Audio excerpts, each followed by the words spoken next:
A Columbia County prison inmate now has a second chance at life. A judge today granted an appeal to his death penalty sentence. Richard Franklin, that is, was convicted of murdering Columbia Correctional Institution Sergeant Reuben Thomas back in 2012.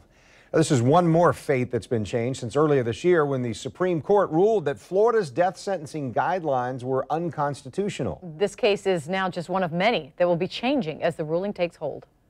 Wednesday's 15-page ruling by the Florida Supreme Court said Richard Franklin attacked Sergeant Reuben Thomas in a cell at Columbia Correctional Institution, stabbing him in the throat with a shank.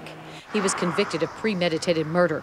But Wednesday, the Florida Supreme Court said because the jury was not unanimous in its death penalty recommendation, Franklin deserves to be resentenced. This guy was in the pipeline when Hearst came down, so he had a right to raise that issue on his appeal. Al Chipperfield says we'll see more rulings like this. He's the director of the Public Defender's Office in Gainesville.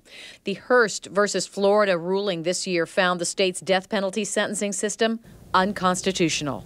In Franklin's case, 3 jurors voted to spare his life. It appears that what they're saying is if 3 jurors looked at all of this and they recommended life, then how can we say that if we, how can you be sure that a unanimous jury would have resulted if they had been properly instructed under the law?